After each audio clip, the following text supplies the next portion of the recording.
Hello there, everyone who's watching this. This is Matt once again. Welcome back to another video. This is another paid request, this time from Jonathan Lindsey.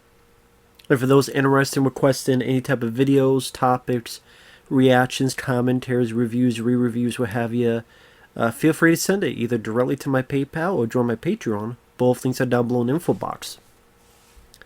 It could be for pretty much anything. And those links are pretty much under any other videos. If you want to, feel free.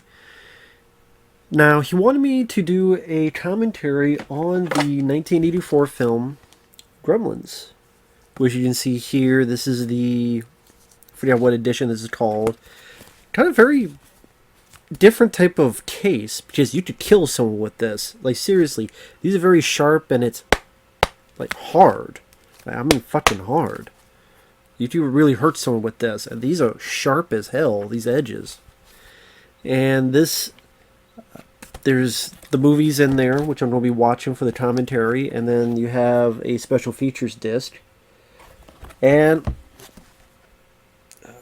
nice looking set visually, very shiny, a lot of pictures, even on the back. You just have to be careful because you could cut yourself with this. I think it was called like the Diamond Edition or something. I don't know why it made it as hard as a diamond, but it looks pretty cool. Definitely unique. It definitely nothing flimsy about this.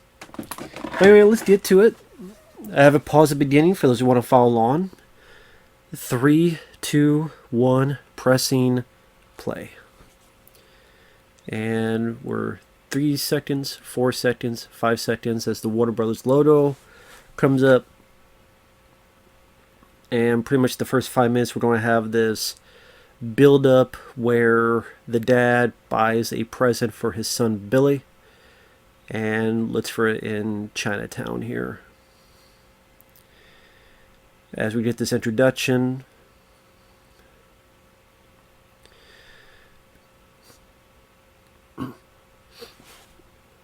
now, I guess to give a bit of a build-up to the film, this is, of course, directed by Joe Dante, who, by this point, had done films like The Howling and Piranha, and after this would do films like Inner Space and The Burbs. What was it? This is, I would say, Joe Dante's most successful film by far. Of course, Gremlins 2 in 1990. And from what I understand, the original story was based from Chris Columbus. Now, Chris Columbus, if that name sounds familiar, he would go on to direct Home Alone, the original Home Alone and Home Alone 2. He directed other films as well, but Chris Columbus came up with the original idea, which was a much darker story. I mean, the original story of Gremlins was pretty different. I mean, when I mean much darker, from what I understand, there was a scene where Zach Galligan, the lead Billy, his mom would be killed, and the Gremlins would throw her head down the stairs that they cut off. They would have eaten and killed the dog. Also, the idea was that Gizmo, the Mogwai, would turn into the bad guy Stripe. So you would have this cute little creature that you grew to like, and then it becomes the main villain. So Gizmo and Stripe were the same person, same creature, but Steven Spielberg, apparently, who produced this, who helped get this project done, because he saw Chris Columbus's idea and script, said, hey, this needs to be a film, was a fan of films like The Howling and Piranha, and said, hey, Joe Dante, why don't you do this? Okay, Steven Spielberg wants me to do it. Steven Spielberg at the time was like the biggest director. I mean, Close Encounters, Jaws, E.T. So anything Spielberg wanted, Spielberg got. Even films he produced were becoming hits. That's not always the case when directors become producers. But you look at Spielberg, for the most part, whether it be The Goonies, whether it be this film, whether it be Poltergeist, whether you direct it or not, that's a whole other thing.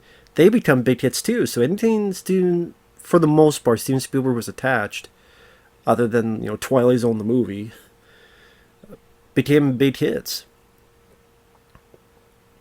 So this is definitely a project put in.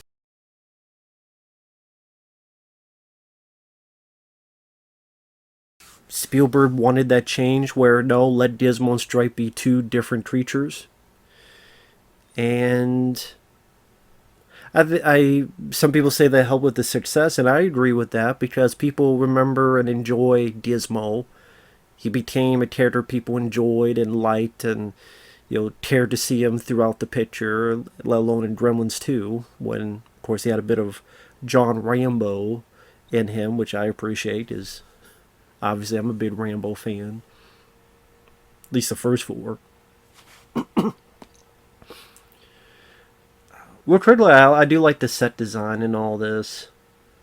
I wonder if nowadays this would be considered racist because, oh, of course, the Chinatown, you have the old man, and I don't know, with the way the world is today, I would not be surprised if people would watch this film in today's age and go, makes me uncomfortable. Makes me uncomfortable. This is a racist, racist caricature. Today, Junior, racist caricature of, how people are nowadays, for fuck's sake. But yeah, they changed it from Gizmo turning into Stripe to Gizmo and Stripe being two different characters, and I think that definitely helped with this success. And then they cast people like Zach Galligan, had not really done anything before this. Phoebe Cates and Judge Reinhold had done Fast Times at Ridgemont High. This actor, Hoyt Axton, plays the dad. He does a good job as the dad, the father. Of course, you have the rules, which I know they kind of make fun of the rules in Gremlins 2, which I do enjoy. I think it's a fun sequel. Gremlins 2 is definitely a unique film, which I do appreciate. It's a lot of fun.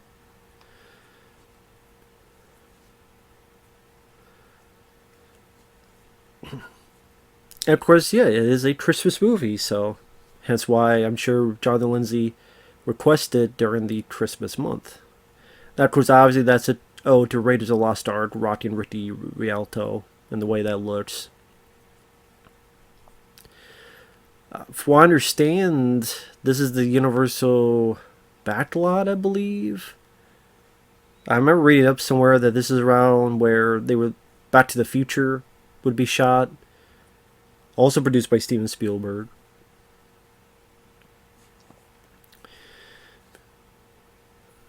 Christmas. Of course, it definitely captures the Christmas feeling, all the snow, or I don't know what material they really use for the snow. John Reinhold is always weird because he's not in it that much. And that's because they took out this big subplot where he was caught in he was in the bank. Like the bank vault, he was locked in, and I just see why that was cut out because, there is footage you could see of that and it really didn't add to anything. It really didn't. It kind of makes me wonder, like Judge Reinhold, after he saw what he felt of, man, I'm doing this film and Steven Spielberg's producing it, and then watched the film and most of his shit got cut out. And of course, there's the little kid in that tree, and his name went by Corey Feldman. Around the same time, he did Friday the 13th, Part 4, the final chapter, and then The Goonies was after this, because that was, 85? He also had, of course, Stand By Me. And Corey Feldman, I do think he was a better kid actor than he is a teen actor. Number one, I was always a bigger Corey Haim fan than Corey Feldman. And if I meant to say Corey Feldman if I messed it up. Yeah, Corey Feldman is in this. I wish it was Corey Haim. I say Corey Feldman does fine in The Burbs and does a good job in The Lost Boys, but I don't mind his work up to the 80s. After that, I was more of a Corey Haim guy. Plus, Corey Feldman, I don't like him as a person. I miss Corey Haim. I wish Corey Haim was still with us. But, of course, that's Dick Miller, may he rest in peace, who Was in a lot of Roger Corman productions. I mean, Little Shop of Horrors, the original from the 60s. And of course, he would be in quite a few Joe Dante films. He was the garbage man in The Burbs, at least one of the garbage men. He was the guy who was like a helicopter pilot in Explorers. It seemed like there's a lot more to his story, but I think a lot of it got cut out. One of the many reasons I fucked up Explorers. Because that's a film I wanted to love, and it was loving, and then the third act just took a big old dump on its own face. But again, that's another thing, another day. Dick Miller would have been in Gremlins 2, of course, comes back. Because it seems like his character gets killed off, but not the case. Him and the wife character come back in Gremlins 2. It was great, because Dick Miller had a bit more to do in Gremlins 2. Yeah, Burger Team back there. Interesting enough. I don't know why it's interesting. It's just a Burger King, but nowadays the movie would be complained about for product placement. But yeah, just in the background. But yeah, Zad Gallatin here would later be in Waxwork, and Waxwork 2 Lost in Time. And Zad Gallatin never really became a big star. I mean, even though he starred in this huge film, he just never became a big star, a big actor. That's just how it is. And even Gremlins 2, it's nice to see him in it, but him and Phoebe Cates don't really feel like they're in the film much. Because if you watch that movie, that's one of the weird things about Gremlins 2, is that, yeah, they're the stars, but it gets to a point where it feels like they're barely in the movie. Because you got like all this other stuff with the scientists and Christopher Lee, and you got the TV guys, you got Gizmo doing this ramble thing, you got all the different Gremlins, including the talking one, all sorts of stuff. Mrs. Deedle, the bitch tits. Kind of like the Ebenezer Scrooge of the story. Only she has no redemption here.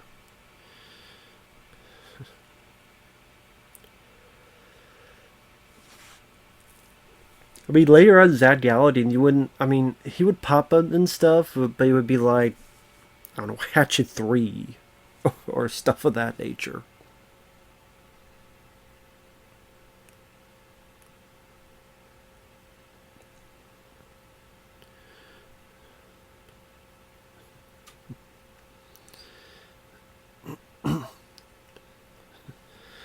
Of course, it shows just how bitchy this person is, so that when she gets her just desserts, we don't feel bad at all. We can cheer. I guess I should mention that Jerry Goldsmith did the music in this, and definitely one of my favorite composers.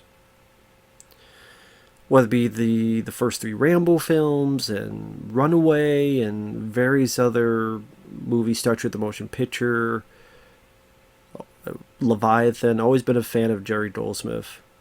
Total Recall, just a great composer, fantastic composer, and he does another bang-up job with this one.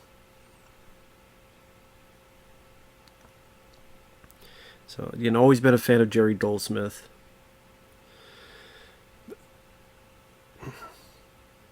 I don't know what kind of breed that dog is, because I don't know jack squat about that.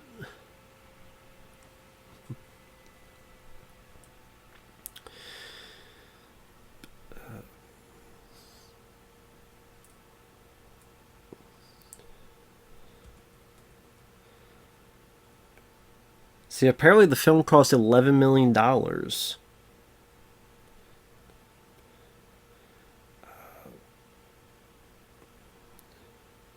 to think. So, it opened around the same time as Ghostbusters. Wow.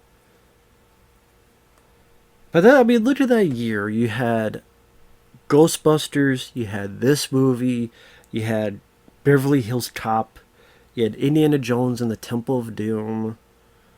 I mean, just those alone, what a year, man. Compared to today's age.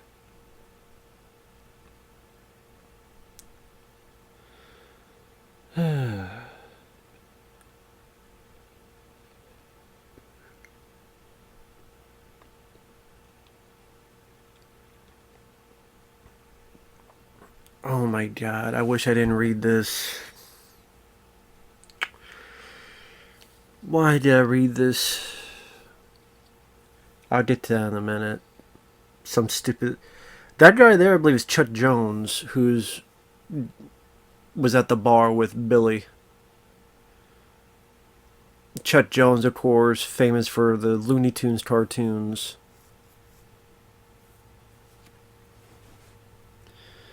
Because there's one of the big episodes with Bugs Bunny had a gremlin in it. And Gremlins, the urban legend of them getting in the plane and see like anything that goes wrong with the plane has to be some little creature, some gremlin that just went in and wrecked everything, tore everything apart. But here on the left we got Judge Reinhold. So really the only scene he's in, just like I said, he gets locked in the bank vault and all that stuff was cut out. I didn't stop missed if you see the footage, but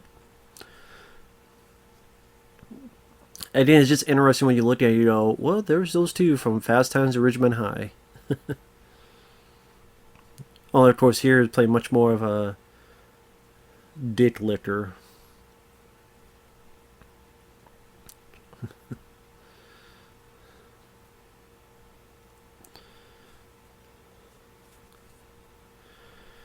Phoebe Chase does a good job. She was always a likable actress, and that's another actress that I never got why she wasn't a bigger star. She seemed like she would have been and could have been a bigger star. Just the same as Zach Galligan. I have a feeling like not only is that bit with the sword falling down just to give a little bit of a quirkiness, but to really hit the nail on the head to the audience that there's a sword that exists, so that when he uses it to fight the gremlin later, people are not going, where the fuck did that come from? Instead of just showing a shot going, hey look, sword. It's, well, let's have someone quirky, it falls down. People go, what the hell's that? Oh, got swords on. Okay. But it's made to look like a little joke piece of humor. And of course, the humor here with the dad's inventions, and none of them work. There goes all the eggs. I'm fine with this story not being darker. I'm fine with what we got here. I thought it worked well. I just people say, oh, he lightened it up, so he Spielberg and lightened it up. I think it works well for this.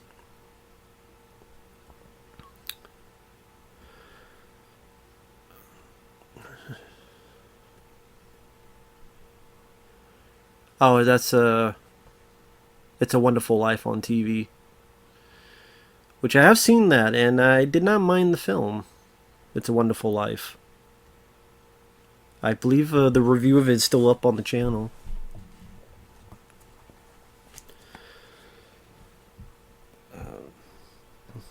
Oh, I was the stupid article, and I can't. Why am I? Ceramic uncles and celluloid mammies. Patricia Turner, who must never get laid, writes that the Gremlins, hold on to your butts, folks, reflect negative African American stereotypes in their dress and behavior. They are shown devouring fried chicken with their hands. When the fuck do they eat chicken? I guess he does give them chicken, but they also eat a bunch of shit and throughout the entire fucking movie. Listen to black music.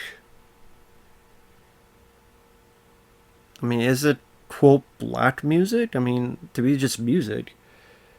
Bright dancing and wearing sunglasses after dark. So wearing sunglasses after dark is a black thing now? I didn't know that. And newsboy, maybe you're the racist, Patricia Turner.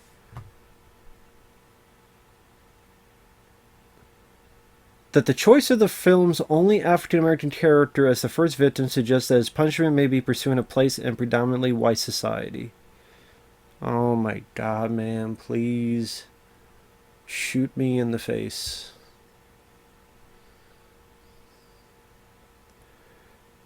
shows fears of African Americans without realizing it. Although she credits the film with containing a rather charming love story.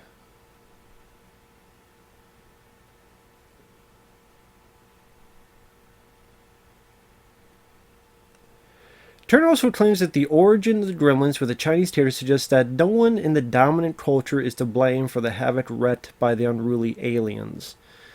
Number one, who said they were aliens?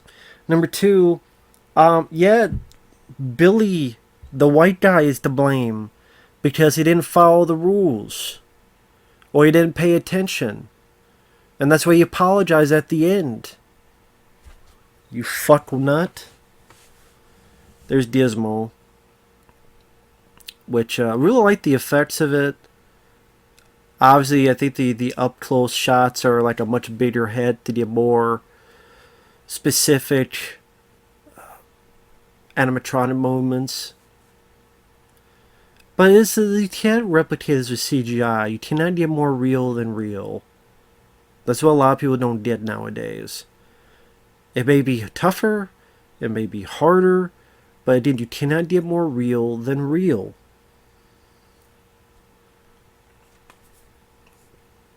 And I said like it's Billy's fault. It's not really his fault either in the fact of, the Gremlins fucked him over and tricked his ass when they were Mogwai.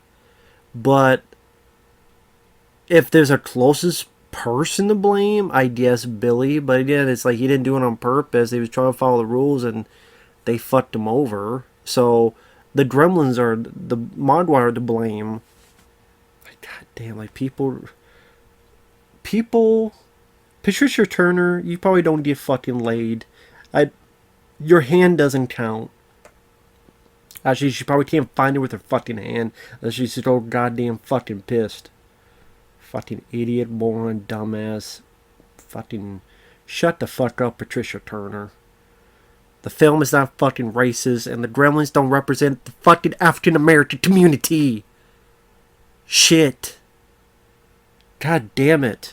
What's next? Me being pissed about Pennywise? Because Pennywise the clown is white, and I'm white, so it must be racist of this white man. Fucking goddamn fucking. I hate this generation. I hate the world I live in. I hate it. It pisses me off. That people get this and get paid for it. It pisses me off more. So Phoebe Cates didn't do much after this. I mean, Day with an Angel, that wasn't much. Bright Lights, Big City, Bright Lights, Big Titties with Michael J. Fox. Heart of Dixie, I Love You to Death, Gremlins 2, Drop Dead Fred. I forgot about that, which I think there was a Blu-ray. I'd be curious about the special features, but I don't like the movie. I'd be curious on how the film got made. But I'm not paying $30 to look at special features. As much as I like special features. The Anniversary Party from 2001 and Lego Dimensions and a video game she did a voice in 2015. Those are the last things she did. Huh. Okay.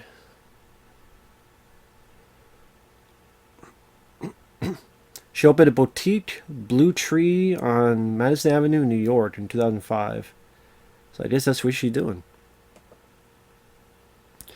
But the person that does the effects, I should mention, is Chris Wallace, who I think worked on some makeup effects in Raiders of the Lost Ark, when the Nazis, their faces melt at the end. And then, of course, others would go on to work on effects for The Fly, and then direct The Fly 2.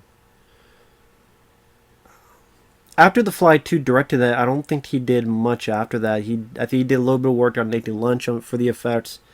And Arachnophobia, I just the main spider at the end that's a bit bigger. But of course, his orange juice machine. That's the thing, is that you have to act like you're surprised. You can't clinch. Like, this stuff's going to be flying in your face, but you have to act as if you're not waiting for it.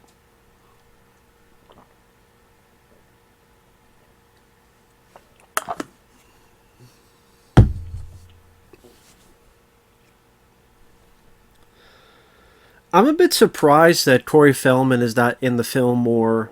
I mean, I know he wasn't a big star, but it's just you just see that if this type of film was done nowadays, they would have the little kid in it more. Kind of like Eight-Legged Freaks, like what they did with that. I mean, I'm fine with the film we have here, but we got Terry Grant. I don't know what this movie is, though.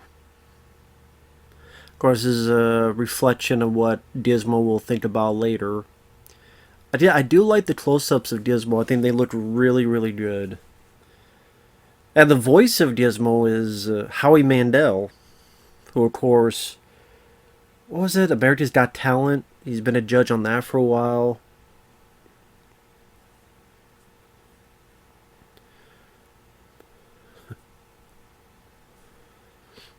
But yeah, there's Gizmo. So really, it's Corey Feldman's fault. There you go. You want to blame someone? Just blame Corey Feldman. It's Corey Feldman's fault. It's not Billy. It's Corey Feldman. He's the one that spills the fucking drink and multiplies, and then they didn't multiply. Then you want to have all those assholes to trick Billy's ass. So it's Corey Feldman. Of course, it's Corey Feldman's fault. Should have figured that out. Fucking Corey Feldman. But it's crazy that he's much better actor here than he is when he got older. Before all the damn drugs and stuff. Or manipulating the fucking death of his fucking friend Corey Haim, the fucking prick. I don't sell this documentary because I need to get it and in order to disappear. Yeah, did that fucking happen? No. It didn't. So again, why the fuck do you have to charge all this goddamn money for it? Bit fucking weird to me. Just saying. See? He did this. He fucked up.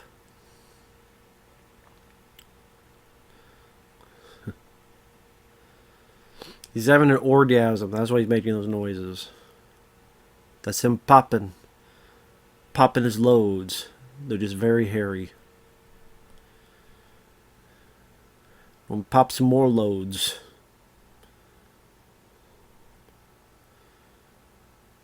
Of course, Billy is an artist. That's why you have various comics like Conan. Which the movie had come out, Conan the Barbarian, in '82, before this. That's like, what, 4 more?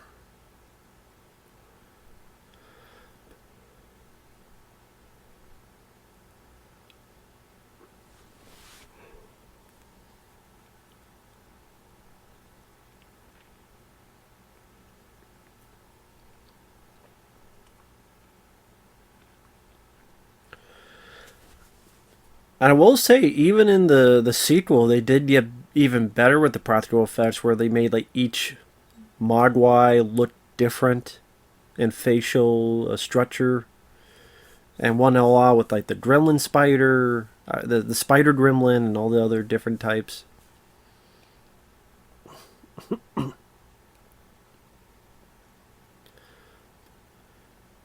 That's the different with the stripe.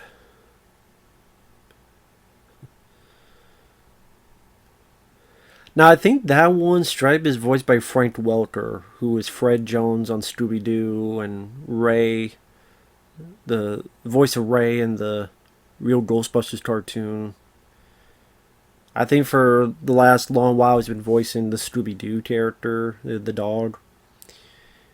And I guess some of the other Gremlins are voiced by people like Peter Cullen, the voice of Optimus Prime, and also Michael Winslow. I guess from Police Academy with all the noises. He's actually voicing some of the other Gremlins.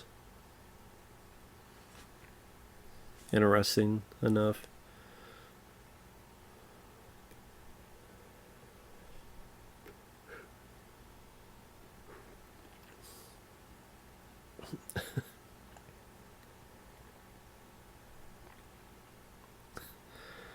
See, that's what makes a film like this work among others, is that you have to care about what's going on even when the monsters are not on screen. Now, I'm not saying you can't have a good movie with that, but it's a bit of a tougher uphill battle. When you do have that, for most part, it will be a damn good or classic film. Tremors, for example. I'm enjoying the characters of Val and Earl and all these other people before the monsters show up.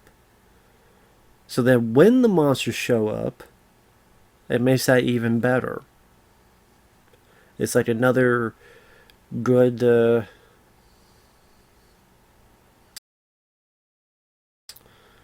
kind of nice little bow, nice little cherry on top. Was that Donkey Kong?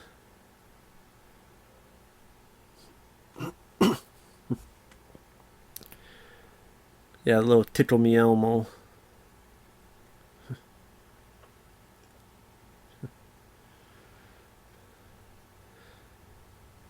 Now that you saw that, that's really good serendipity where the dog and Gizmo look, and they both look up at the same time to look back at the other Mogwai.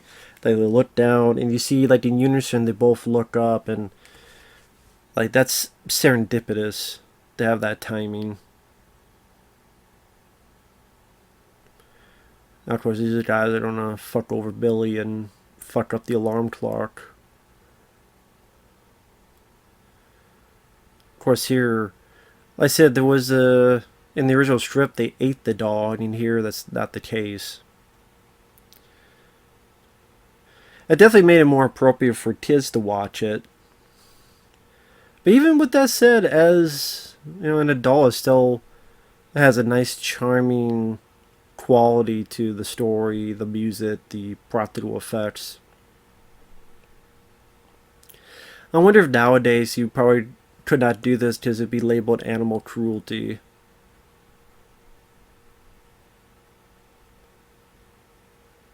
Like this, like I wonder if when he picked him up like that, if that was a fake dog. Like the one shot going in, but I meant like the shot when Billy picked him up. I wonder if that was a fake one. I don't know. That little 5-star gun thing, I don't know how the hell that's supposed to work.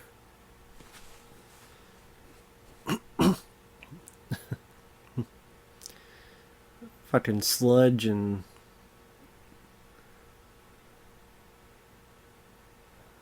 Oh, I got a little bit. Yeah, this black sludge. Look like the black oil from the X-Files.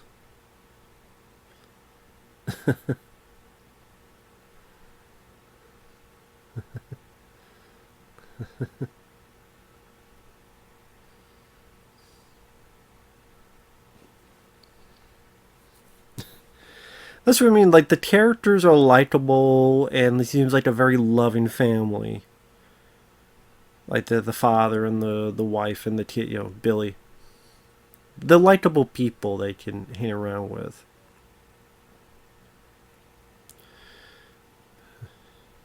Oh, I'm sorry, it's racist. There's a black guy there, so it must be racist, people. It must be racist. For fuck's sake. Oh, by that fucking standard, there's more white people that die than black people, so I did when I say it's racist to white people. Because they killed one black guy and by stabbing him in the ass, but ate all the white people, so does it mean the Gremlins love white meat? See, that's what I mean. This whole conversation is fucking stupid. Fuck's sake. Like, you can look at any fucking thing then and call it racist for goddamn sake. Well, Tremors is racist. There's no black people in Tremors, and it's racist because the graboid is a worm, and you know I've heard that black guys have big worms in their pants, so that symbolizes a black guy's dick, and the white people are jealous of it, and that's why they want to blow up the black dick. They want to blow up the dick, so and they want the white women. And they want all the people, and see what? Fucking Jesus Christ. Gremlins is racist. The Gremlins represent African American. Oh my god. Jesus Christ. When the fuck was this written? Also, some idiot named Jonathan Rosenbaum. Film Quarterly.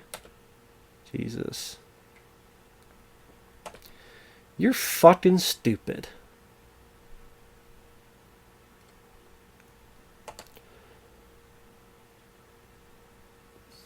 Oh wow, this one person that Turner wrote the book in 1994. So they were idiots back then. God.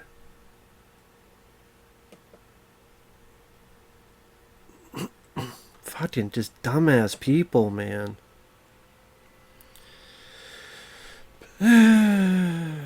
What can you do for a Klondike bar? For fuck's sake.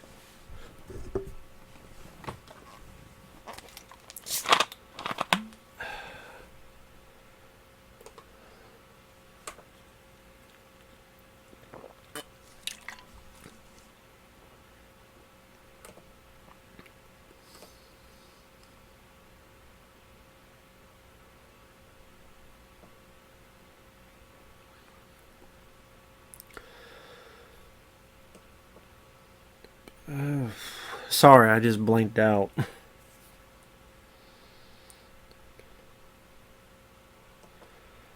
But yeah, I do think the love story is nice and bit of a charming quality to it. And that's why, you know, some people ask, which do I like more, Gremlins or Gremlins 2? And that's a bit tough. That is tough for me to say. Because, you know, I'm watching this and Gremlins 2, I appreciate its wanty, wacky zest of energy and its creativity and breaking the fourth wall and all that jazz. But this one, you get more into the characters and the love story, and that's why I would probably say I would say Gremlins 1 I enjoy more. It's just a little bit more heartwarming. There's a little bit more of this story to it where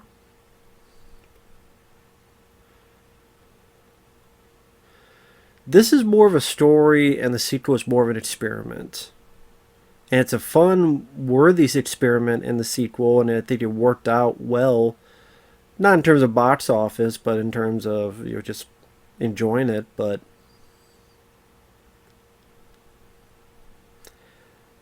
I would say, as much as I like Gremlins 2, I do think this is the better movie in terms of a story.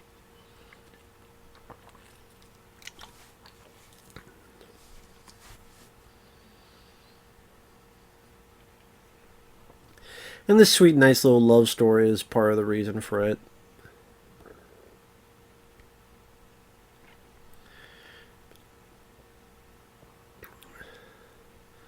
And Zach Galligan looks like he's got an afro of himself.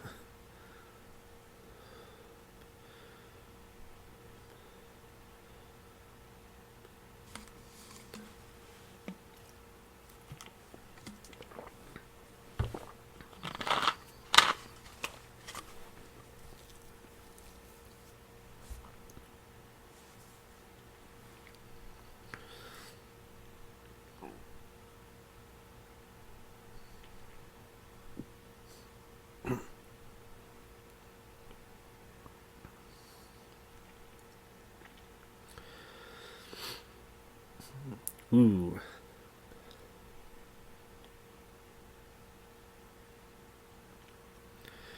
I said I do like the effects, the way it's done with the shaking, the blinking of the eyes. Now, of course, that is the original Invasion of the Bystanders from the 1950s, starring Kevin McCarthy, who would work with Joe Dante in films like Inner Space. And I'm trying to think of other. I mean, he's been in quite a few other movies too, but.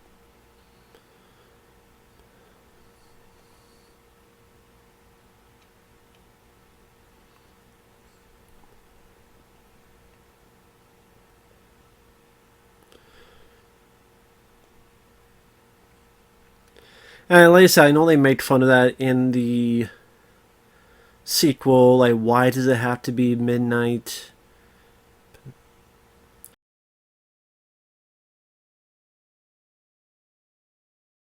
And that it's after midnight anywhere, somewhere in the world. Somewhere in the world it would be after midnight. And God, this whole thing about, oh my God, they're eating chicken. Yeah, they're meat eaters, so they eat meat. And what, it's going to be a lot of ham? A lot of fucking, I don't know, sirloin steak?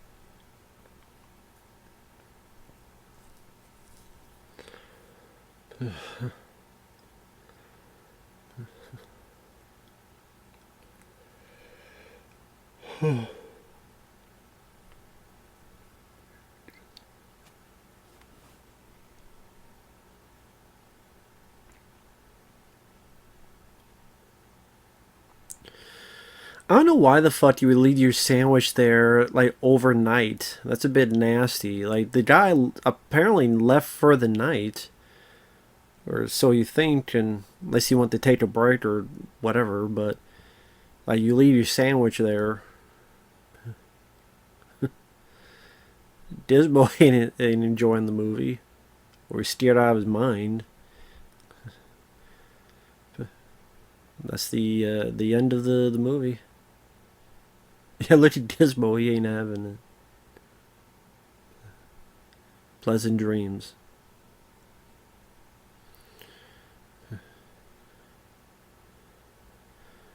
Yeah, Howie Mandel is the voice of that. Interesting to have this whole bit here with, it's more of hearing the voices and you get this reveal. Of course, nice taste of having the Fangoria magazine as the horror slowly begins. They do look like a bit of the, I mean, they're cocoons.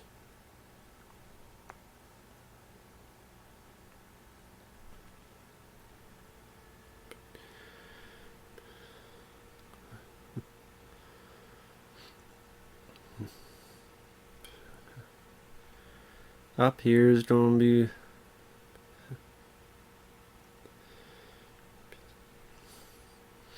I don't know why he's so confused by this. What's going on here? I'm like, what do you think did that? I just... The rats came in and decided to become ninjas to fuck over your Mogwai. Yeah, as the teacher says here, cocoon is going to change.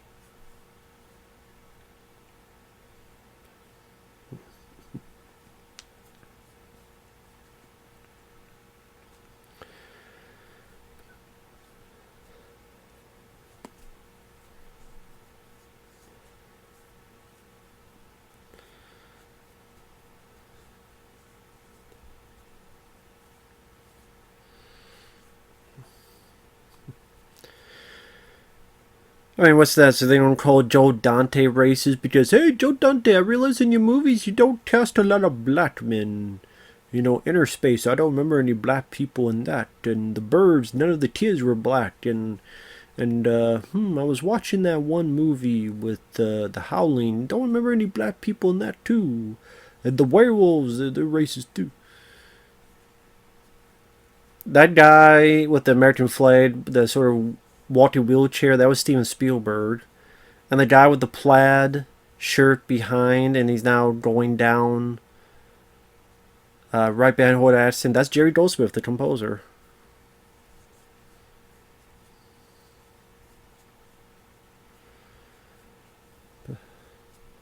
Yeah, now he's back up again. Yeah, behind there is Jerry Goldsmith. Also, you look even more further behind, you see that smoke. In the previous bit, there was the time machine from the original movie. And I guess the idea is that in between the shots, it was used, it went back through time. I guess that's the implication of it.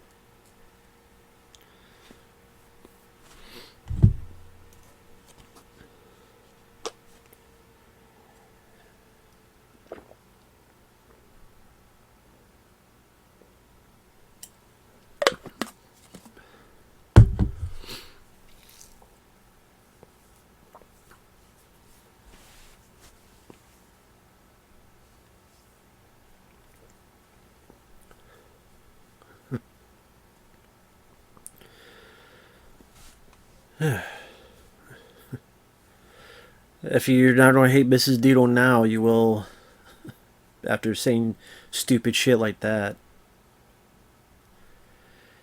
I remember ever since I was a kid seeing this. This was like one of my favorite scenes. I know that sounds weird, but I think it's the usage of the heartbeat sound effect. I, in a way, the heartbeat can be a very creepy sound. I think because internally, that's like your heartbeat. You don't want it to stop. Just somehow psychologically, that's like as if your own heart stopped. And then going to the box, it's like this creepy thing, and then the way it opens here, and you don't quite see what's in it. Like that bit there, I thought was going to the box, and you see over with the heartbeat. I always thought that was a creepy moment, effective.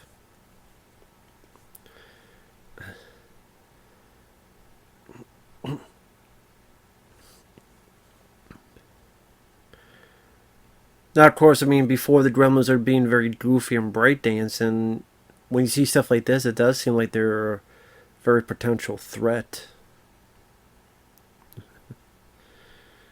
I don't know why you would put the box there right in the middle of your class.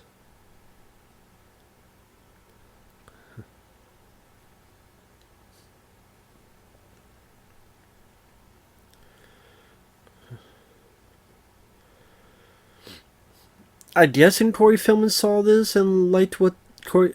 I mean, I guess Steven Spielberg saw Corey Feldman this and liked what he was doing and decided to help him get cast in the Goonies. I would assume. I don't know.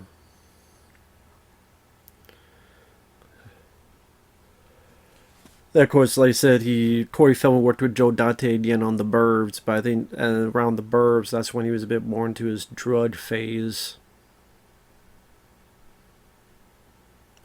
So, pretty sure he wasn't on his best behavior during that.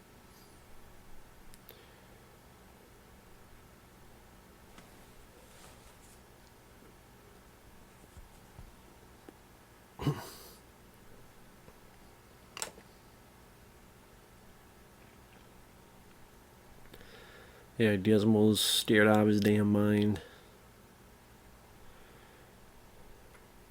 As I know that when this film came out, there's a few films that were labeled Gremlins ripoffs. A lot of people say Critters. I don't think Critters was really a Gremlins ripoff. Well, I understand Critters was being done. I want to say the script was around before Gremlins was made.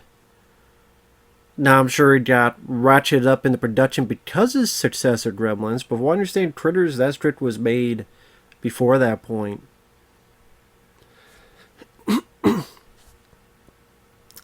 And I know Joe Dante says some nice things about Critters. I think the clip's on YouTube. I don't know if I can play it. Because then you also had... what the hell else was there? There was Ghoulies, and there was Munchies, and there was Hobgoblins. Although I'd probably say I like Munchies more than Hobgoblins.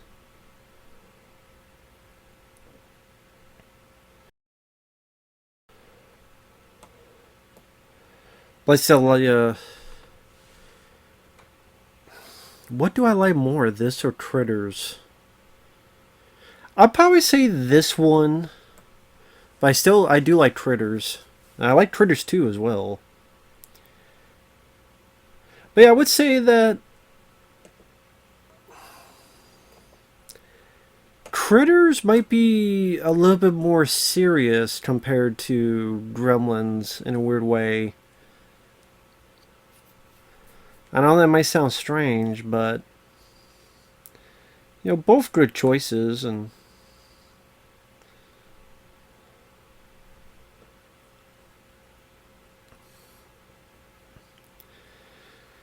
then Critters had Critters 2, the main tourist, which I did enjoy. Critters 3 and 4, which I could watch. And then, yeah, that stupid one. Oh, here's a guy dead.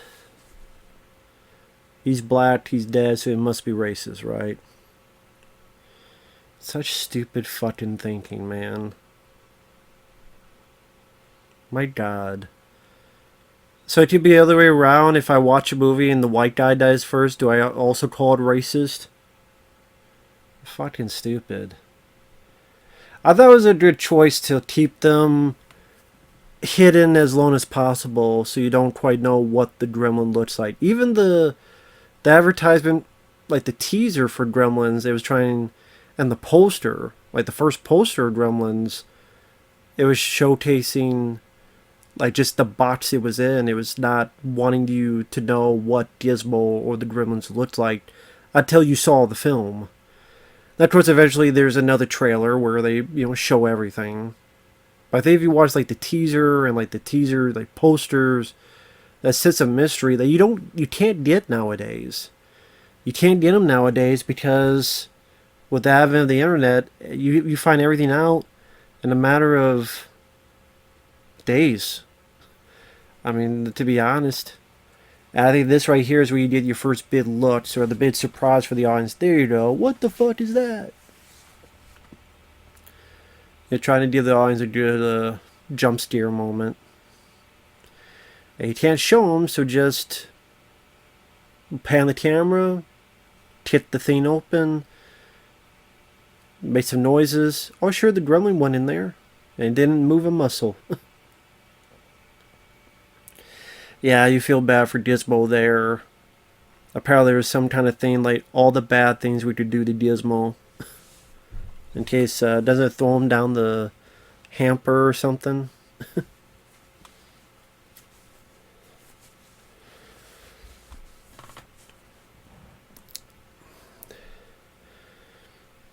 I'll be on. Yeah, right here. There you go. Where Billy will find him. But yeah. Like the original script, she was going to be killed or her head was going to go down the stairs. But I'm glad that didn't happen. So instead, you get a pretty badass mom in this. One of the more underrated, like, badass moms. Because she kills, what, 3 of them or so by herself? Because she puts one in the microwave. I know one she stabs. I think she kills another one as well. Because what, there were 5 of them, right? Yeah, there's 5 of them. And, trying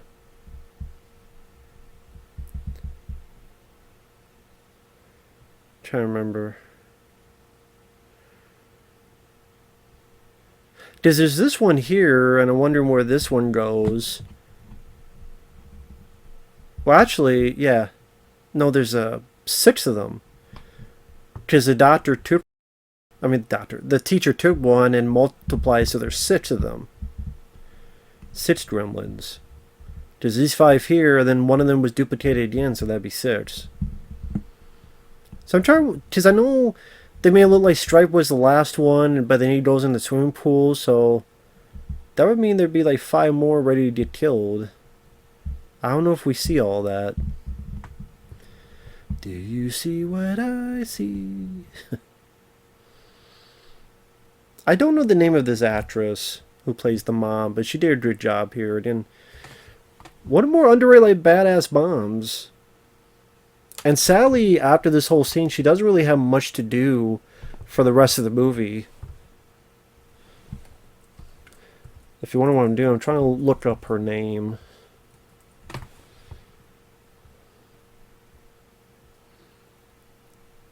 Okay.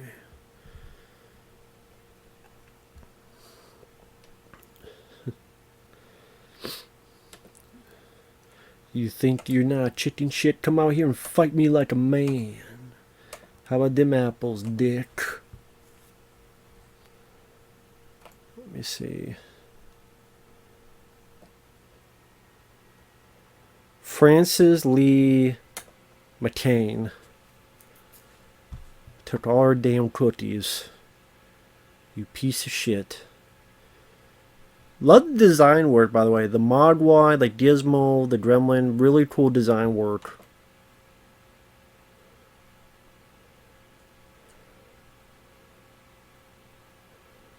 There you go. So that's 1 down. Now, of course, give them green blood so you can ease down on the rating, because the rating board's very picky at the time. They'd be really pissed at blood that was red. So that's why sometimes in these movies they try to have different color of blood. I think this one she stabs. So a little bit of Captain America shield. There you go. Boom. Fucking 2 for 2 now, man. Oh shit. Take that, bitch. Blind your face. You big disgrace, gonna cook your ass all over the place. Probably I would say this is the best Gremlin death in this movie, at least to me. Chicken fried salad. It's 3 for 3 now. It's like, goddamn. That's right, take 2 knives. Cut you fools. If Frances Lee McCain. Stella Baines in Back to the Future. Stand By Me. She was in Scream as Mrs. Riley. Oh, okay.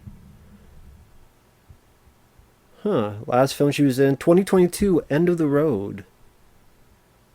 Okay.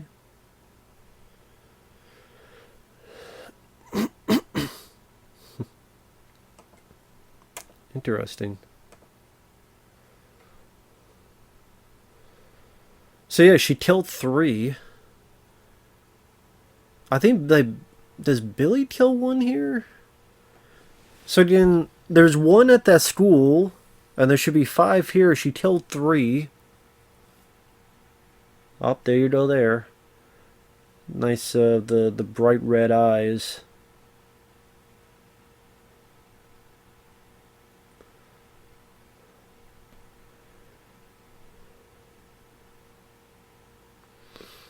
There's Stripe, the chicken shit. Doesn't want to do his fighting.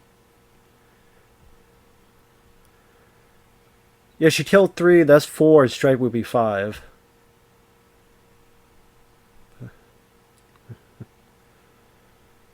So it makes me wonder, what about the one that was in the school? There you go. Boom! Right into the fire.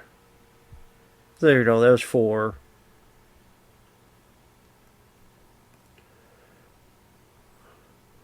Cooked you, fool.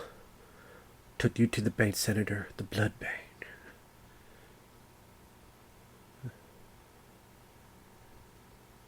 I don't know if we really needed that fucking dialogue. Mom, it's Stripe. Yeah, I could tell because the fucking stripe on his head. See, technically there'd be two more Gremlins left. There's the one in the school and Stripe. Because like I said, there was 5 of them, and then the doctor. I said multiply 1, so that's 6. So it'd be Stripe in that one. But I don't think that other one we see again, right? At least I don't remember seeing him. Because he escaped and he had cut Billy. Billy. Now you're... This is one of the things I know that Chris Wallace, who did the effects, were a bit annoyed that, wait a minute, Disney's going to be with Billy for the whole rest of the movie? Because now it's like, okay, now we gotta have this guy with Billy the whole time. So they put like wires in Billy's arm, like Zach Galligan's arm, to go down.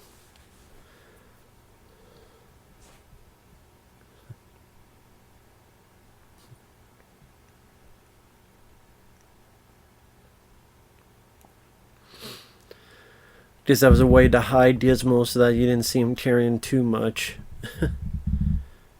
So again, he's following Spike, but what about the other gremlin?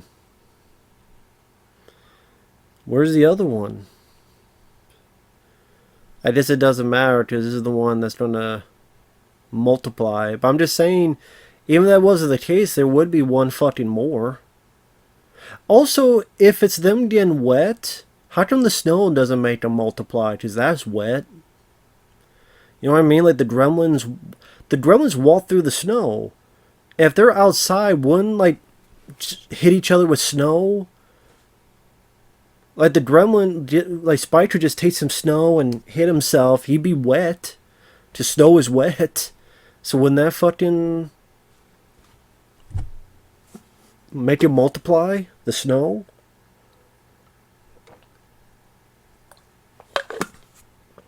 I don't know if anyone has an answer to that. Again, it walked through the fucking snow, which is getting his feet wet, but it didn't multiply. See, I didn't even think about that before, but as I'm watching, I'm like, what? Wait a minute. You answer me. Feel free, you let me know.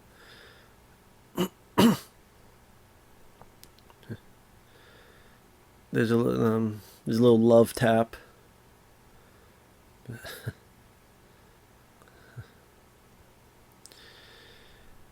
But I guess they couldn't do that because then you wouldn't have this scene here. Because, I mean, if a little water did that, imagine a whole fucking swimming pool. And this is a nice camera shot showing the scope of sort of give that crowd the oh shit moment. Like, again, if one little drop of glass of water, like, look how big this fucking pool is and just how many of these fuckers to be created then. That's a lot of smoke. And you had to do all this in camera, and it looks a bit better with the filter, no filters. They had to shoot it that way on set, make it look right, because they couldn't fix it in post. There wasn't much to fix in post. That's why you hear these stories about taking so much time to get it lit so that you don't get fucked up later on and go like, oh man, we should have done this, we should have done that. Damn it, we screwed up with that. No, you'd have to get it right or you're forever being labeled as, oh, that scene looked like shit.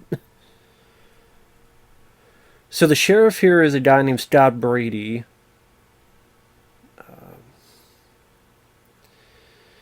Passed away sadly like a year after this film.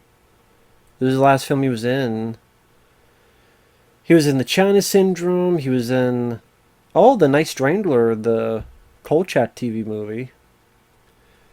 And a lot of films I haven't heard of. I Was a Shoplifter, Kansas Raiders, Yankee Buccaneer. Yeah, that shot there with all the stop motion stuff. Like you have one and like it keeps coming more and more and more.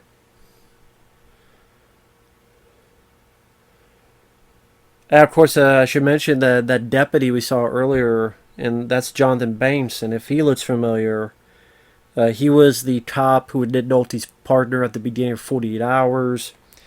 He was one of the bad guys in Beverly Hills Cop.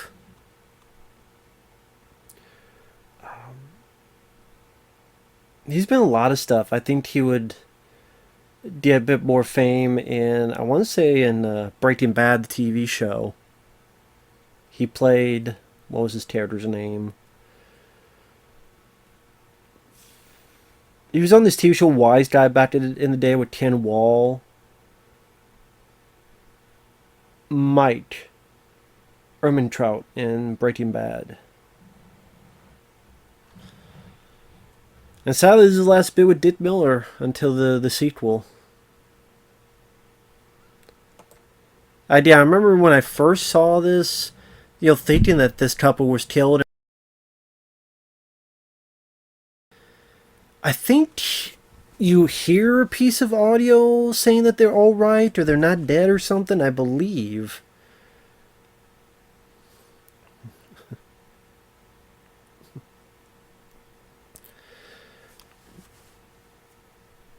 Now, the gremlin motif will later try to do that in that piece of shit film called Shadow in the Cloud. The one where, oh, there's this suitcase, and in the suitcase is a fucking baby. And, it's been... Don't get me started on Shadow in the Cloud and how fucking stupid that movie is. Some bitch. Some bitch.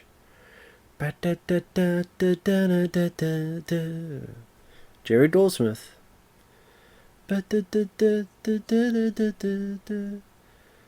My favorite score Jerry Goldsmith did for Joe Dante is probably Explorers.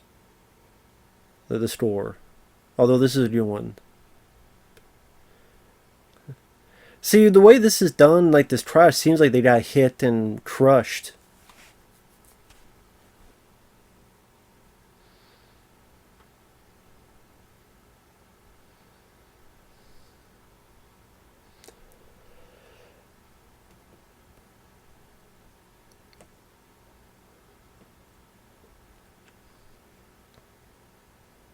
Sorry, I'm not yawning because of the movie. I'm yawning because it's about 10 o'clock at night.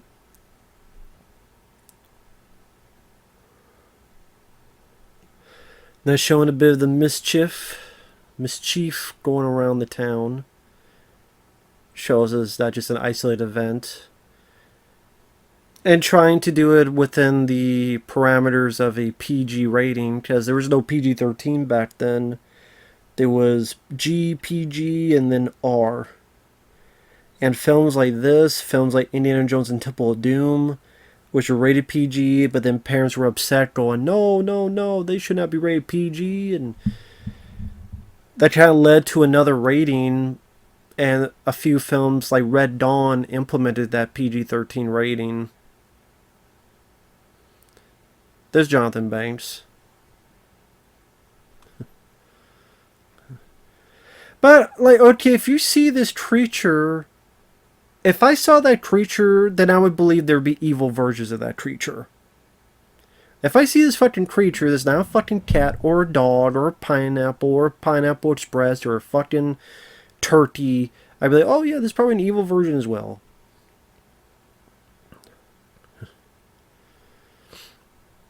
I think this is the Futtermans, Dick Miller, Snowplow, A Freak Accident. Now see, when I first heard that, I thought it was a neighbor saying, oh my god, the Futtermans are dead. And he's like, a freak accident. Like, the Futtermans, like, they've been killed. But obviously that's not the case. Thankfully so, because nice to see him in the sequel.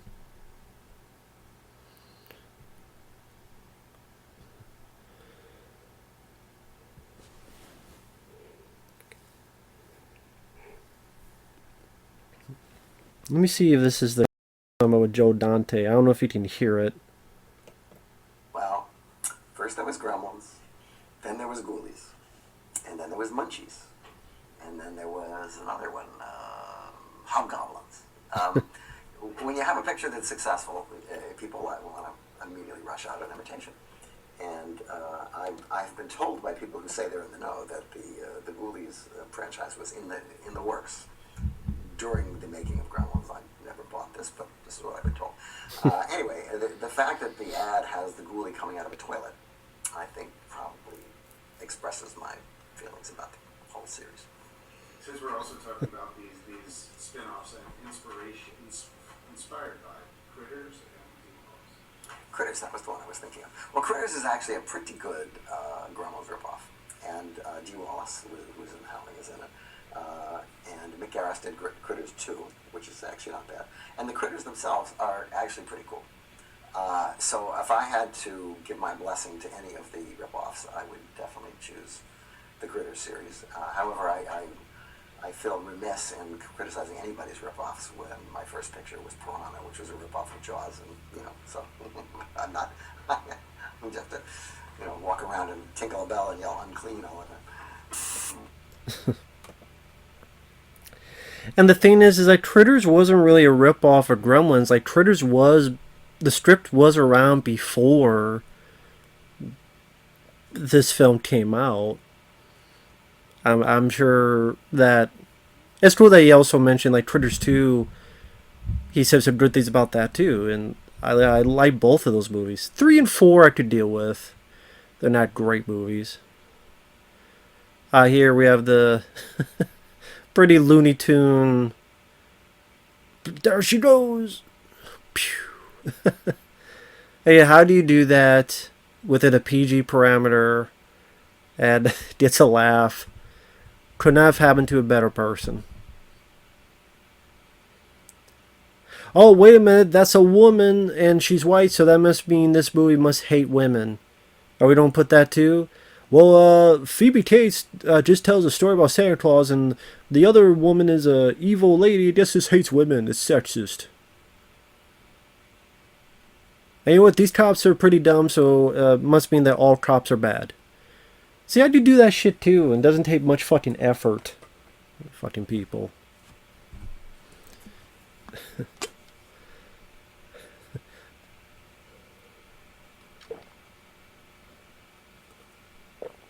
Yeah, it just shows just how ineffective these damn cops are.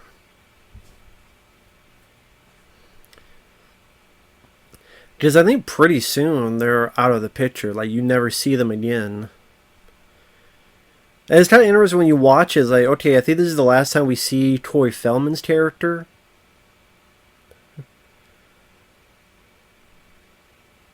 And like I said, I know it sounds stupid, but I just think of like a movie today. They would try to implement all these characters to the end where they get together and they fight the monster. And maybe because I've seen so many of these movies and they follow whether you want to call it cliches or textbook type of writing, but you just know they'd be like, okay, they would. These other characters would show up in later on in the picture, and whether it be a scene where we as a town went through a lot of trouble, but we're going to stand together and we'll rebuild, and that whatever type of cliche you can think of. And cliches don't automatically mean a bad thing. I'm just saying it's interesting like how many of these little smaller characters you are thought up of, and then you never really find out what you can assume, but like again, you never see Corey Feldman's character again. We know why you never see Judge Reinhold's character again. Those two cops, for all I know, are they dead? I mean, I guess with this type of film, there's not that many dead people. I mean, there was the teacher, there's Mrs. Deedle, maybe a few other things. Now, this guy here is, I believe, Kenneth Tobey. He's in The Thing from Another World from the 1950s, which is my favorite 50s movie. And, God damn it, I keep forgetting. I need to get that film. Actually, I don't.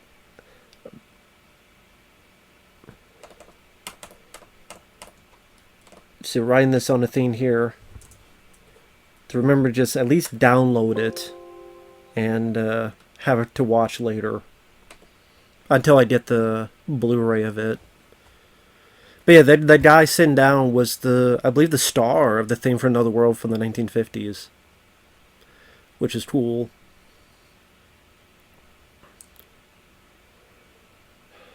Dory's Tavern. And you tell like this scene here was probably as they watched and had this scene played out.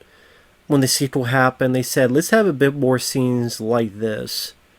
With the Gremlins together and what unique qualities you give each of the Gremlins, what little situation, not really skits, but like little things you play off with each of these Gremlins and how far we can go with it.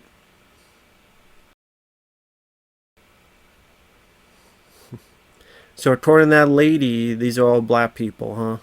The Gremlins. I mean, who'd have thunk it, huh?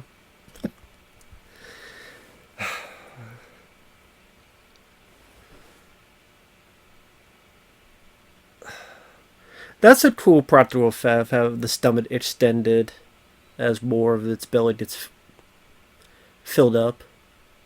And lo and behold, like, there's no, like, piss jokes or fart jokes. They don't have to go that route. And they still have this goofy humor.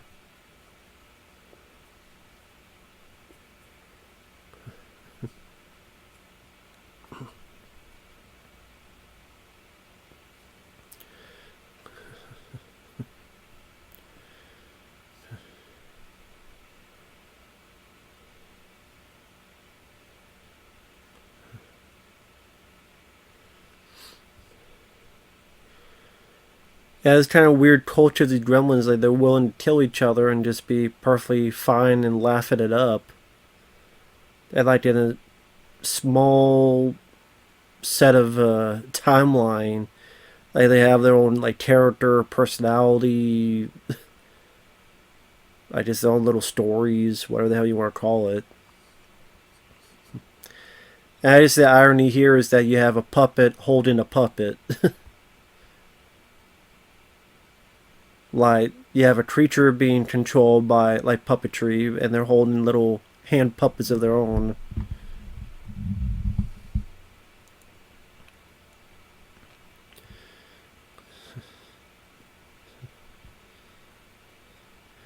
And also, I thought that little thing was like Flashdance.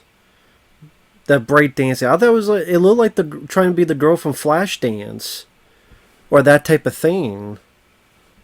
And when was Flashdance? Now that I think about it. What a feeling.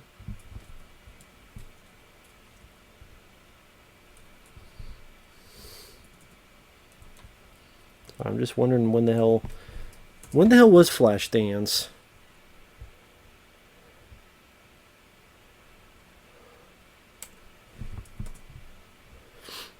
Sorry, now I'm just trying to look this up.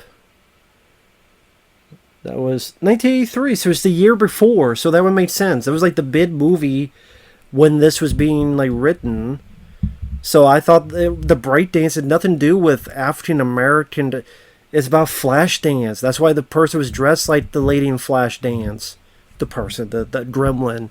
So again, people that don't know what the fuck they're talking about. Of course, the bright lights being we set that up that they're painful. Back in the day when you had cameras like this taking Polaroids, I'm sure people are like, what the fuck is that? Some younger people, what the fuck is she carrying?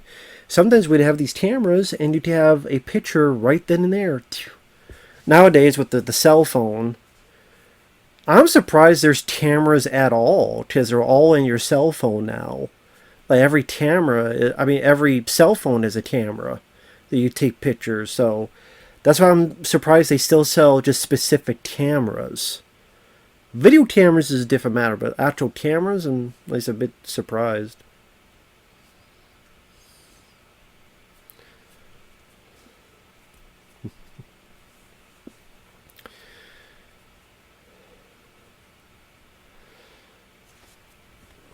Yeah, I mean, now you think about like Gizmo, you just say Gizmo has a bit more to do in the sequel because he's on his own and he watches Rambo. He wants to become like Rambo, and while here he's pretty much in this bag along for the ride for until the very end of the movie. Which I know that it was supposed to be Zach Galligan who kills the main creature, or like they helped each other, but then they cut the bit where Zach Galligan pulled a thing and it killed Stripe. Like Stripe was burdened, but then Billy pulled something and it killed it. And so Spielberg, whoever, took that away, just now let Gizmo do it by himself.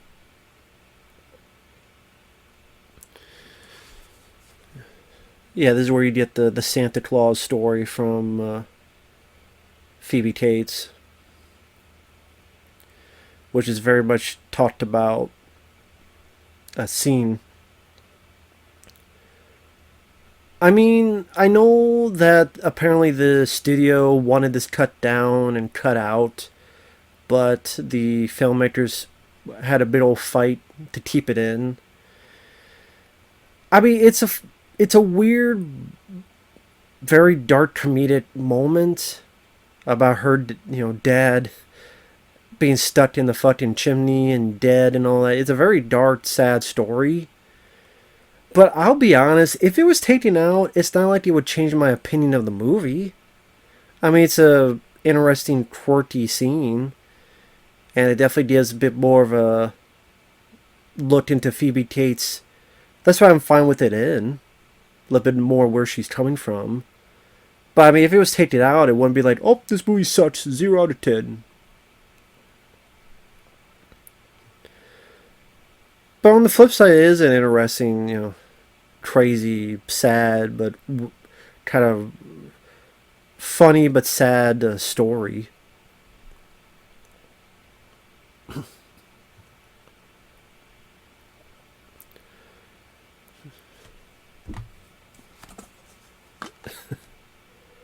This is Gizmo's reaction.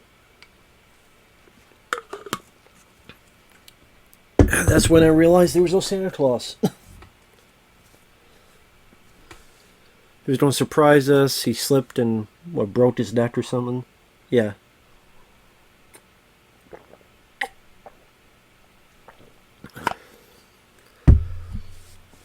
I see. You're listening to it and you don't know if you're supposed to laugh or not.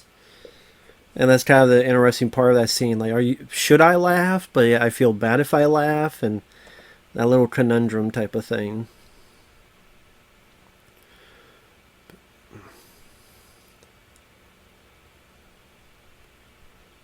I guess also the reason they keep coming back to the dad is that by the end he arrives, and I guess they don't want to seem like it was out of the blue. He arrives there. But it's ironic that, he's the one guy that never sees a gremlin. He never gets to see a gremlin. I think he arrives at the very end. Maybe, I guess when it's dying and melting, maybe he sees a little bit. And this is a nice, I like what they did with the music. It's a very, creepier version of A Christmas Song. The sort of how the Christmas spirit has been turned on its head, and the whole town's dead quiet, and where these people went, obviously they're hiding, but guess inside, locked doors, I would assume.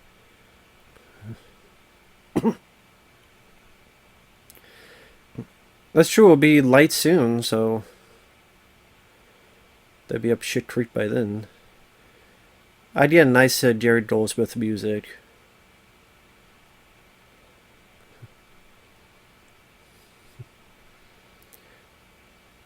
The calm before the storm. Snow White and the Seven Dwarfs. I mean, it's Disney, and I'm surprised Disney let them, but it's Steven Spielberg, so I'm sure they're producing it, so I'm sure they let Spielberg. Spielberg wants it, okay. Now, I do think Gizmo does look better in the second film, which makes sense, because that's 6 years later, and makeup practical effects jumped a lot from 84 to 1990. So yes, the makeup effects are better.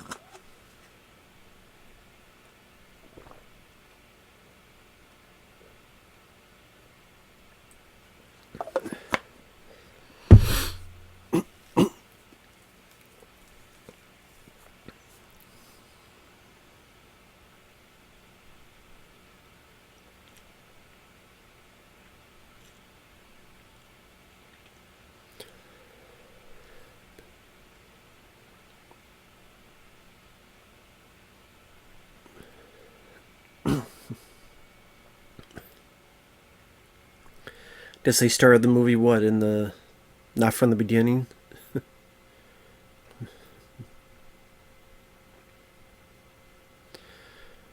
I don't know why the Gremlins would like this, but okay. They just happened to do.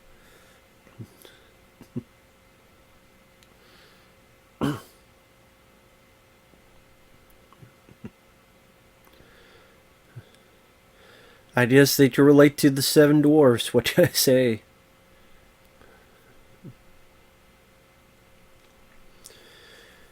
Gotta find a way to get them in one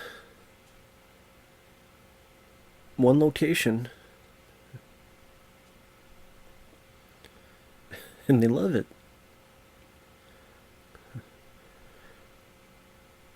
And the fact that right there they got away with someone with the Mickey Mouse ears. But yeah, Spielberg. I mean, look at Ready Player One, and how many other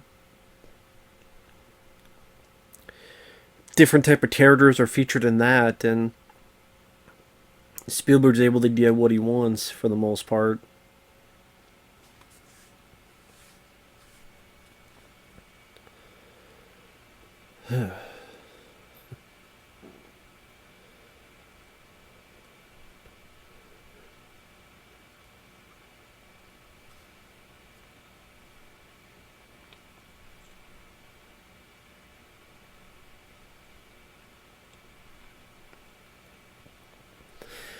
Of course, you gotta find a way as to how one survives, and of course, why wouldn't it be Stripe?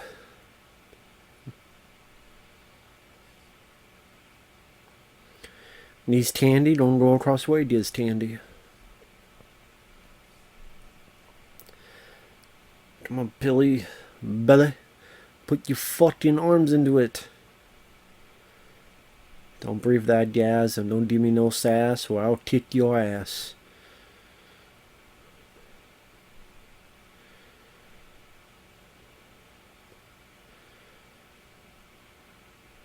These Gremlins, I wonder if this was like the feminists when they watched Ghostbusters 2016, like they acted this way. You know, ready to jerk off to their own excitement.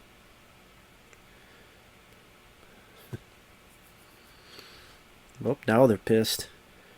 Like, that's a cool shot. I believe that's animation.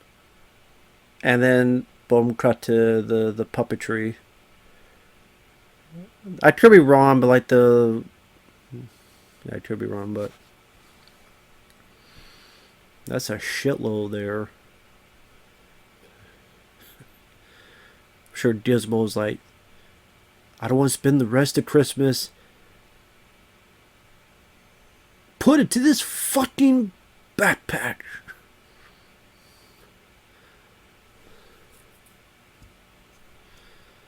Dismal's like, I'm tired of being this fucking backpack.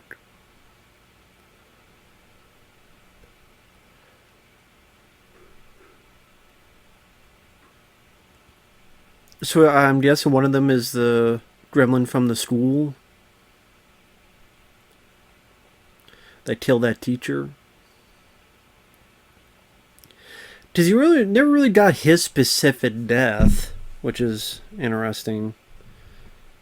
Well, I guess it's not that interesting, but just something I noticed. Oh, there's one.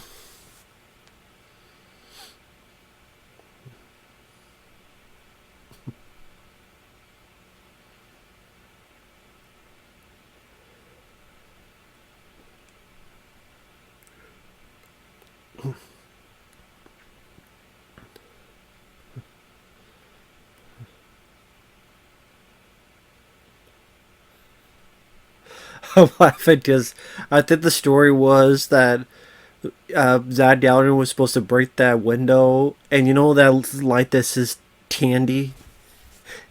I think he was told not to hit it. So what happens? He specifically he hit the fucking thing like, more than once. And I that could be. I think that's on like the commentary where at the end they said specifically don't hit this fucking candy light, and then he fucking does it. But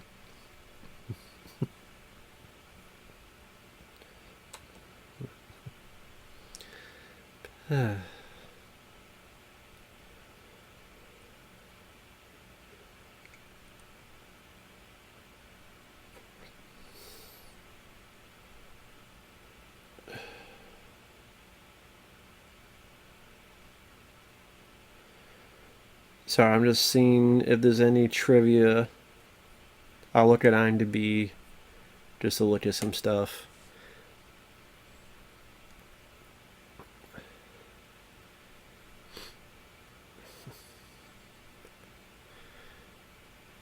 Yeah, the town is like dead quiet.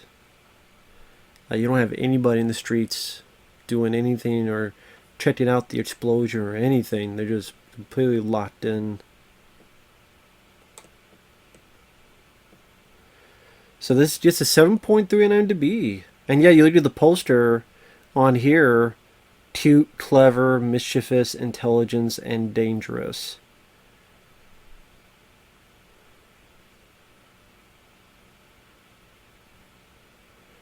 And it's weird, like the cover, like the person standing has like blue jeans t-shirt and a blue jeans pants and like a white t-shirt. Definitely nothing like Billy. That looks like Bruce Springsteen's holding the damn box before it's on the cover, born in the USA. And then the sequel gets a 6.4.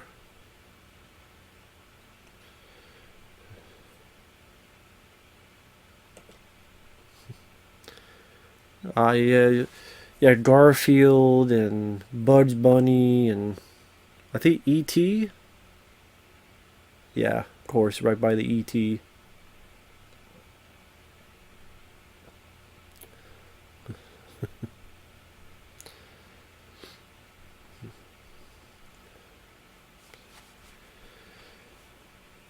Yeah, originally Stripe and Gizmo were the same character.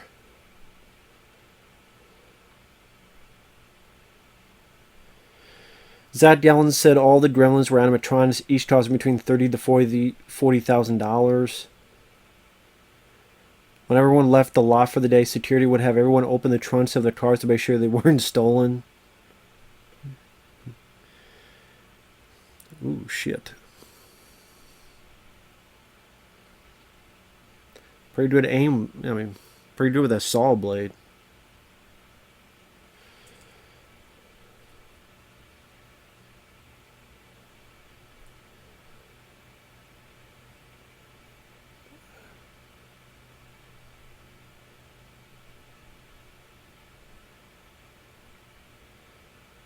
Let's see.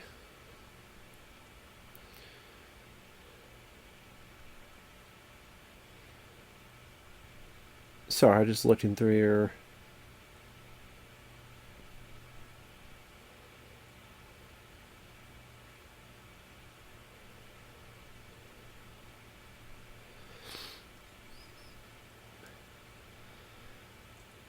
Not bad usage of the location, like the different like sporting goods and appliances. Gizmo's got a plan.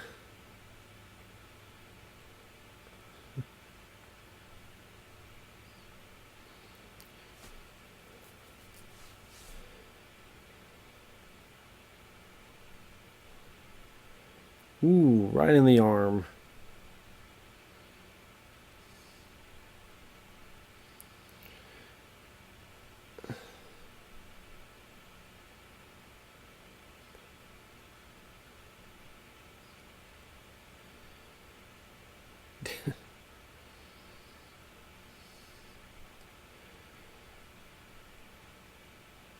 Originally planned and staged for a Christmas release, the movie was rushed into production shortly after Warner Bros. Found out it had no major competition against Indiana Jones Temple of Doom or Ghostbusters.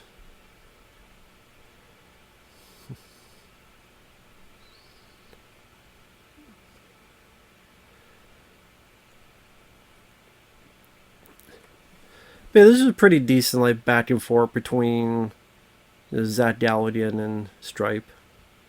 And there's a Dismo getting his moment to shine.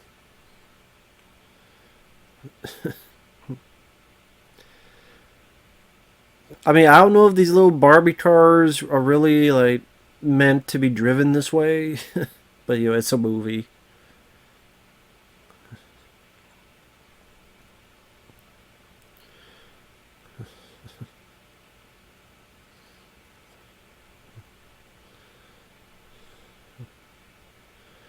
Now, I wonder if like Dismo would be hurt by those bright lights too. Because yeah, I imagine if it's in this area, he's being fucked up, or maybe he's too far away as of yet, or like maybe to like this section here.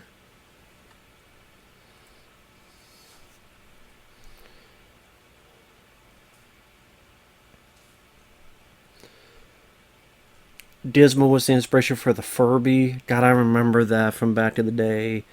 I'm sure people nowadays are like, what the hell is that? Back in the day when you just have these type of stores that just have a gun in there. 80s were much different.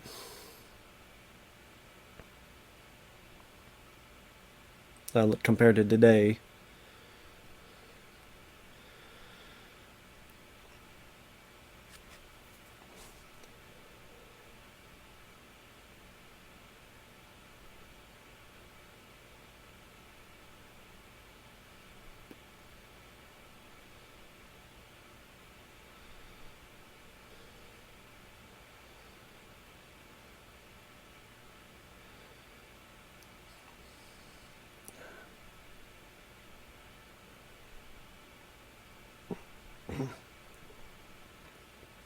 Yeah, sorry I'm not saying much. I mean, this stuff is pretty self-explanatory.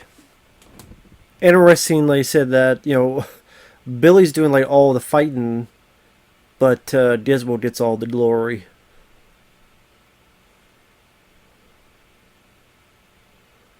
Because then the idea was that Dismo does this, which saves Billy. Or I mean, it stops him from doing this. And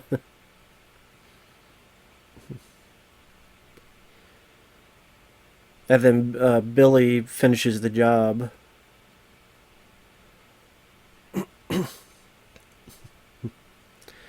I guess I don't know if it was Spielberg or Joe Dante that had the idea. Just nah.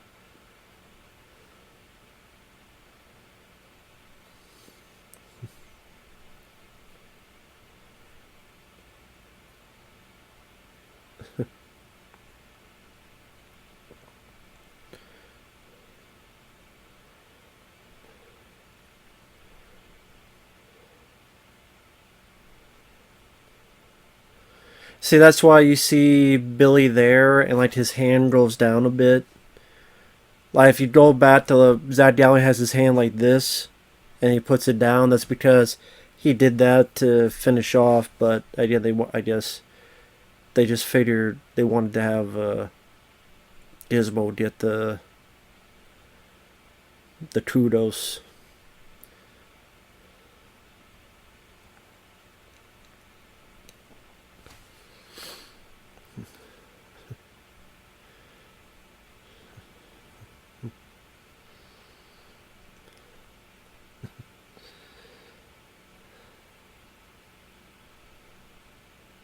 The coloring of Dismo, including the white patch of fur around the right eye, was directly modeled after one of Steven Spielberg's dogs.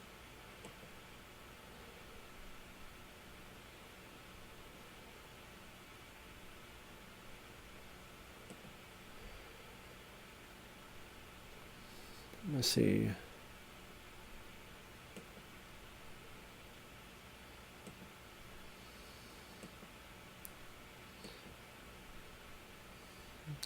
Yeah, I don't think that jump scare ever really worked. Oh, that's just me. That's a cool effect though, sort of the last remaining bits of it. And how it like crumples down, melts down.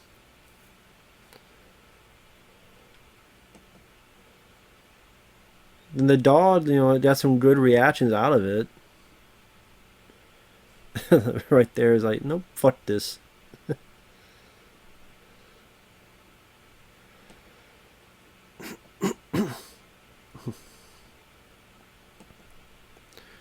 The Christmas Eve riots.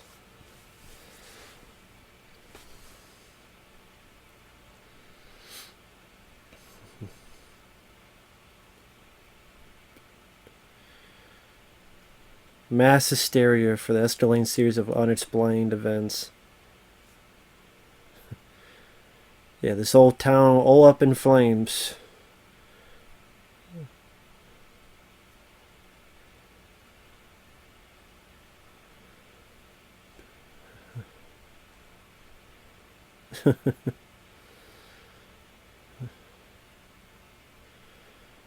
Now, how can he eat chicken soup if he can't get wet? Like, he didn't get wet in his mouth?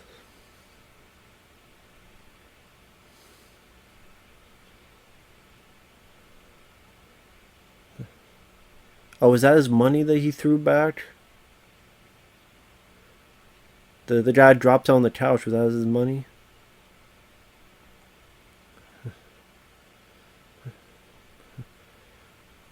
What's wrong with television?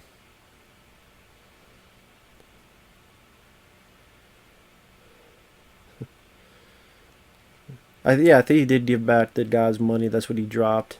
Yeah, I think you see a little bit at the bottom there in the previous scene.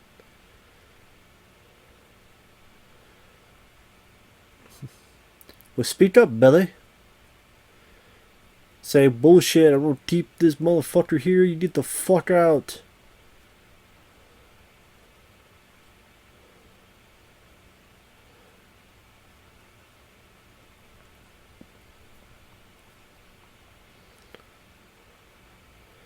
Yeah, the guy wasn't even here.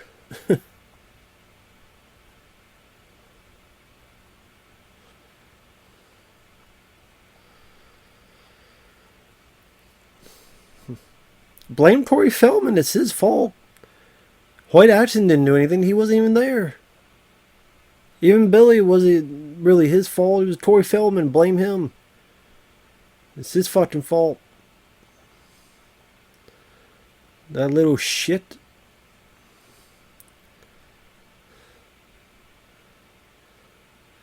He has something to say to you.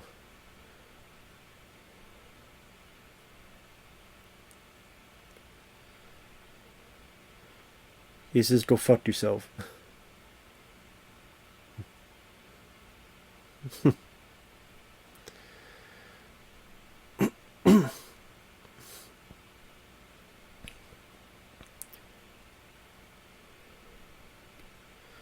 Perhaps someday you may be ready. Now, I'm not saying that was set up for a sequel, because it wasn't, but...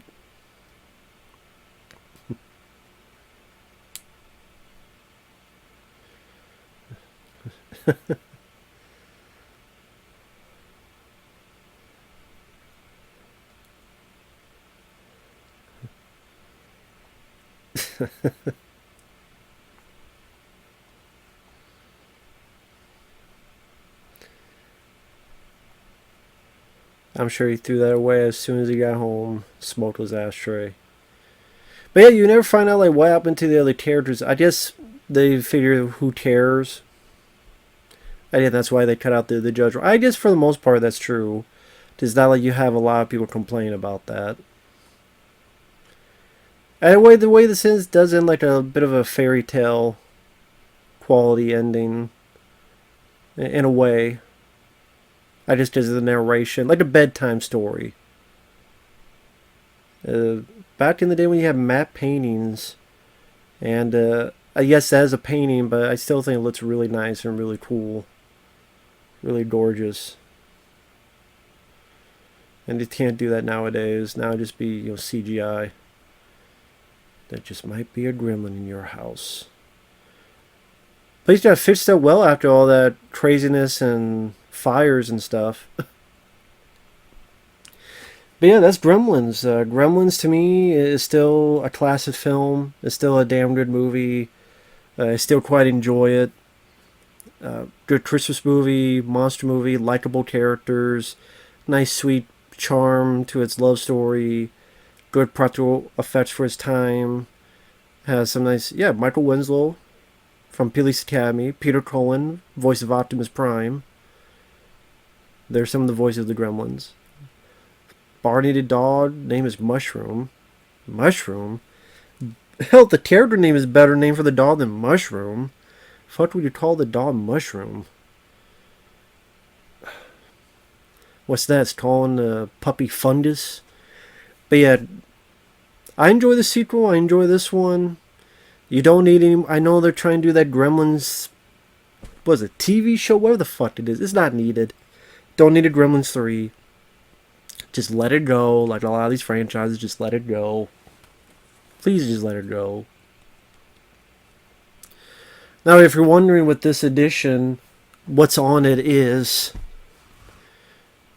there's a second disc, but this one has filmmaker commentary with director Joe Dante, producer Michael Fennell, and special effects artist Chris Wallace. Cast commentary with director Joe Dante, actors Zach Galligan, Phoebe Cates, Dick Miller, and Howie Mandel. Gremlins Behind the Scenes featurette, which is about 6 minutes. These are stuff that was on the DVD. Trailers. But like I said, there is a second disc. And I don't remember what's on the disc. It's been a while since I've looked into this. But with that said, thanks for watching. Take care. And we will see you guys later. Take care. Bye-bye for now.